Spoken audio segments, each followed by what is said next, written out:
Welcome to Framework Fortune, and welcome back, Framework Fortune community. I'm your host, Ben, and we've got our co-host, H&H Trader Hal, in the building. How's it going tonight, Hal? Man, it's going good. You know, another day in the market. It was a kind of choppy, you know. Why you got your hands up, man? What do you mean?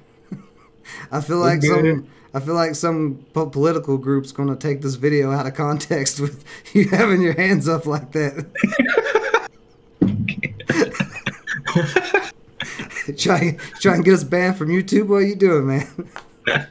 All right, so what a way to start out the last rip. Let's go ahead and dive into the SPY before we get banned from YouTube here. The SPY going sideways after selling off today. Not really doing much since it broke 450. So it's not really anything. I mean, I don't know what it's going to do tomorrow. The way it looks right now, it just went sideways. So the VIX look like, I didn't even check the VIX today. I just didn't see anything I wanted to trade and just got off. Yeah, it's still in that. It's still hanging out in that 21 area. Hey, it got down there to 2069. Yeah, like right at market open. It needs to break that 2050. I don't know. It's not going down, which is interesting because the SPYs went up higher. You know, when the SPY broke the 450, I expected this to come down more, and it really didn't. Yeah. There's a lot of money moving around right now. That's what I do know. In all the markets, there's a lot of money being pushed. RHE was man, that thing was a bull. That was a bull trap all the way. It was a choppy one. I traded this one as well. Did you get in early? Oh no. Oh no, you got in later? One, yeah, this one has so many high wicks. I was like, I'm not touching this thing until it calms down. Yeah, I got in on this first candle right there. It looked like it was going to push up and be a bullish engulfing. I mean, that's a perfect bullish engulfing candle play there. You got the green push up, the red down with a little higher high, and then it opened a little higher and that push up. Beautiful. So I jumped in 30 there, and it hit 1250, and so I sold, and it started coming back down. I actually sold at 1140. I didn't sell. Whoa! You sold at the top up there? Not this top, no. I traded this twice. This is the first trade I took. Oh, got you. Yeah. So what I did was I sold at 1140. I had put a stop loss in above my entry once it ripped up over to 12. Around that 1150 area, and so when it didn't break out there, it came back down, stopped me out for a small win, and then thank you for the golf clap. And then I saw it climbing up some more, so I jumped back in there, 25 shares, and I sold all of these at the top of here. I sold 5 at 13.25, 10 at 13, and then 10 I had a stop loss in above my entry and to see if it would continue to run. So I got stopped out on the last 10. But all in all, it was a $33 profit. Not as much as I was expecting out of it. But I played it as safe as I could. And it's probably as best as I could. Just couldn't break that 14 area. Yeah. You said you didn't trade none of this first part of the rip. Because it was below VWAP, and it was just jumping all around VWAP. So I didn't know if it was wanted to go into a downtrend or uptrend. Yeah, it was sketchy. It was real sketchy during that consolidation period. Let's see. Once it got above VWAP, that first green bar, I still wasn't really trusting it, even though it was a nice move up from the 1190s, jumped up there, but I wasn't trying to get faked in. So I was like, I'm going to let this thing consolidate a bit. And so what I realized is what the moves were being traded on was a 2-minute chart. I was using the 5-minute, but the 5-minute was just late. It was just like, it was too late. Every time you would look, it would be a 3-bar play. On the 2-minute, though, you can actually see it kind of coming down, doing a 2-minute consolidation, then ripping. And so I was like, man, I want to trade it out the 2-minute, but I don't want to get in and then get destroyed because of a 5-minute movement killing me. So yeah. You can see on the 2-minute how you could see the consolidation on the 2-minute. Yeah, it's a lot clearer on the 2-minute. Yeah, so I was running the 2-minute and the 5-minute, and it just was not respecting the 5-minute, but they were trading that 2-minute, and I just didn't have the gusto to push the buy button on the 2 minute with that short of a beacon, I guess you could say. If you look right there, the 10 adaptive and the 40 both crossed over the VWAP, and that led to a pretty bullish move.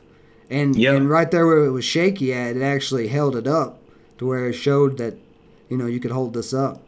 That actually worked out pretty good. Yeah, the thing that scared me was usually I look for consolidation or confirmation on higher time frames and then come down to the lower ones to get the final confirmation. But this one was giving all the confirmation on the 1 and the 2 minute. So I was like, man, this is sketchy. Yeah, I just kind of followed the price action and these indicators that I've got on here now. I've just left the VWAP on, and I'm kind of digging it on here with the 40 and the 10. It's just like another level that, you know, actually works. Yeah, another level that's working with. It's working with these two. That's what was surprised me. It's working very well with the 40 DMA. I told you that when I looked at your videos, I was like, dude, that's exactly where the VWAP is. Every time you talk about a crossover, I'm like, that's the VWAP. Yeah, well, see, the 40 somewhat runs with the VWAP, but not quite. It runs a little ways away from it. Even back here when it was dipping, it was running away from it. So it's an interesting indicator setup. I'm enjoying it. You know, it's something a little extra. I want to get it down to less indicators though. So I'm thinking maybe 40 DMA with the VWAP, or maybe just the 10 adaptive with the VWAP, something like that. I don't know yet, but I just got to keep trying these like this. But yeah, where'd you get in? Where I ended up getting in was right up here in this consolidation, where go back a little bit to the left. So I saw it rip up here on the 5 minute. This was the 2 bars that looked like they ripped. I was like, all right, I'm gonna let it drop. So I let it drop on the next red bar. If you go over to the right, there. I was like, all right, let me see what this 5 minute is gonna look like. So the 5 minute did not look good to me. Even though it ripped on the 2 minute, or it looked like it ripped on the 2 minute, the 5 minute did not look good to me. And it got up here and then it dropped a little bit more right in there. And I was like, all right, if it can get back up here and break, I should be okay. So I got in, I started adding in here. I got in 35 shares because I wasn't too confident in it. So 35 shares, if it would have ripped up $1, hey, that would have been 35 bucks real quick. Yeah. But it didn't. It went up there and got through the high a little bit on that red candle and started to drop. I went ahead and got out with a $4 loss on the day. So $4 down. It wasn't like, you know, if I would have held it, that loss would have been a lot bigger. So that's the only trade you took today? Yep. Everything too sketchy this morning for you? It just wasn't anything that I liked. RHE was a previous mover, and the other issue was the pre-market high right there. So look at where the pre-market high is, and look where it just held it down. And that's why I was so unconfident with it, because every time it got up there, it was failing that level. Yeah. What about the others? But no other stocks you liked this morning? Nope. No. Looking at this daily chart, I think RHE maybe want to keep an eye on, as it has broken this downtrend, but this little candle here is not a good looking candle. It's probably going to pull back to this 8 area where those EMAs are, and then maybe it can come back up in a couple of weeks. So we'll see if it pops back on the scanners or not. So I also traded ZEV. So I saw this one very quickly on my scanner. Yeah, it's a little bit higher float, 73 million shares outstanding, but they had a partnership to manufacture electric school buses.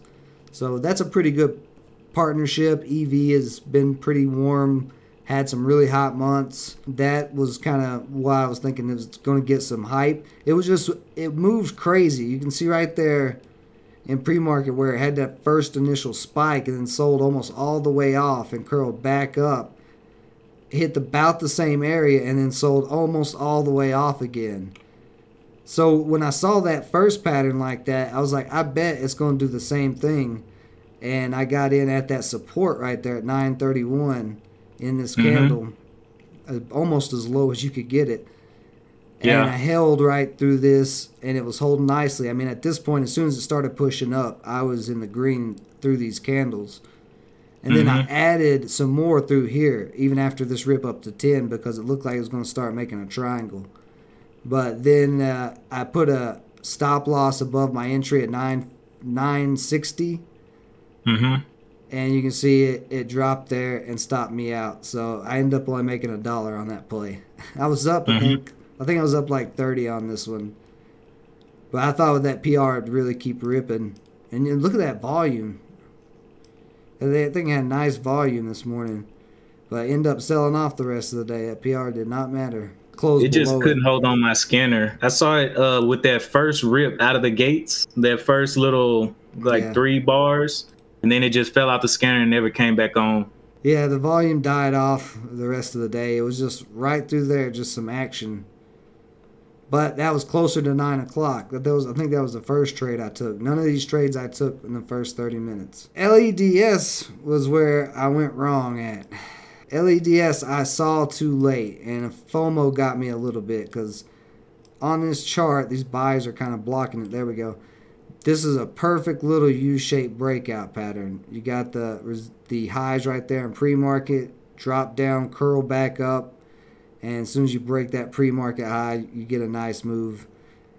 You can even see the crossovers on the indicators. I mean, just everything bullish there. So I missed that whole move, and I was like, man, I really hate that I missed that. So I got a little FOMO. So the first trade I took on this was on this initial run up after that beautiful U shape. And I still think this was too high of an entry. It was pushing up 40 shares. I got it at 1080, and it did push up to about 1107, 1110 on this one. When it started dropping back below, I had a stop loss right above my entry on it. So I stopped out with like a $4 profit. So I'm guessing you didn't look at the 15-minute on this one. No, I didn't. Okay. I got back in it for 40 shares after I sold that, or after I got stopped out. It started holding up, and it actually, I think through this wick up, I think after it opened, it dropped a little bit and stopped me out, and then through this wick up, so I thought it was going to run again. And I jumped in there 40 shares for the break of 11 again. I stayed in there thinking this thing could try to climb back up. It finally looked like it was going to crack 10, so I got out. So that was a $39 loss. So can you go to the 15-minute on this one?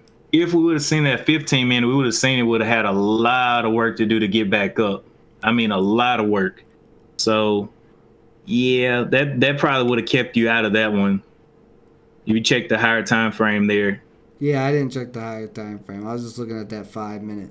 Like I said, I kind of got FOMO when that missed that initial entry. So that kind of messed my mental a little bit. And, you know, the first trade wasn't a great trade, and the second trade was just a bad trade. So it ended up costing me. So that's all I traded today, just pretty much staying on those 3 stocks, LEDS, RHE, and ZEV. How'd that BLIN go for you? It's still holding up. Are you still holding it? Yeah, I'm still holding it. Let me go back to that 5-minute. It's holding above $5, man. It did beautifully today. I'm not going to say I'm scared for you, but nah, man. It's only 50 shares, so it'll only take half of your account. Nah, man. It ain't going to take half my account. Look at this. Look at this beautiful close today. It pushed down there to the 50 and then got bought up. And it closed above $5. That's a pretty strong sign. Selling is done with it. So I think they probably will have another PR sometime this week that's going to pop it back up. But it's now, I mean, the 10 days pointing up. It's looking like it's about to pop tomorrow. So we'll see. Like I said, as long as it holds around that 5 to 5.25. Barely holding 5. 507 as a close. No, it held all day. Look at this. It's not a barely hold. It held all day long. That's just the market makers holding it in one place so they can get their short position ready. Nah, man, they ain't gonna short this. It's already way down here, man. I'm telling you, this is looking good. I like the way it closed today. All right, we'll see how it opens up. Yeah, so let's check the swing trade list and see how the other swings are looking. So OXBR up 5% today. Still in that triangle, but looking probably going to break this week. Yeah, this is when I said I needed to see some more consolidation for confirmation that it can actually go higher. And it's consolidating right on that 3. Yeah, that's what I'm saying. Like it's looking pretty good as of now. Let's see, CLWT's down, or that's actually up 0.79%. So, ooh, that's an interesting close. More to the buy side, but they couldn't push it up over that 385. And it did close. It did close at 384 in after hours. Yeah, probably gonna get some downwards movement tomorrow. You think so? Would they push up? Yeah, hope is dying on that candle. That's what it looks like to me. It looks like buyers are like, we're gonna push, and then we fail. Oh, we'll see. Because it should have broke with that kind of candle. It should have broke with that much pressure. Yeah, but it didn't get very much volume. It only got 27,000 in volume today. On the 15-minute chart, it's on an uptrend right now. Yeah, I think it needs to consolidate some more. XTLB. XTLB, yeah, that one's down 2.75%. Had a good close though. It dropped down there, but pushed back up. Now I do like that candle right there. Yeah, that hammer candle. At least they got through the body of the candle and threw a wick up there. Well, there's a little bit of hope. Yeah, well, now this is looking pretty bullish. I mean, that 10-day is pulling away from the 50 and the 200. So you got that 10 days acting as the bottom of this triangle of consolidation. So this we may see breakout this week too.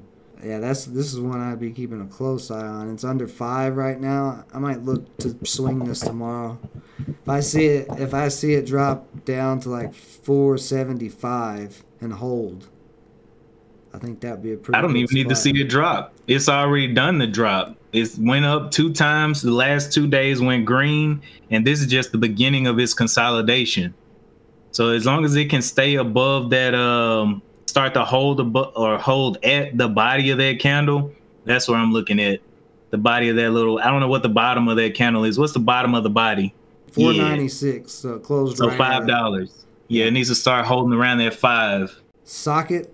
I know you want to tell Socket to suck it. The unspeakable. Down 70.72%, making a little indecision candle here right below that resistance of the top of the triangle. So tomorrow I think we'll know which direction this is going to go. If it pushes up over the top of the triangle, then we could probably see it pop.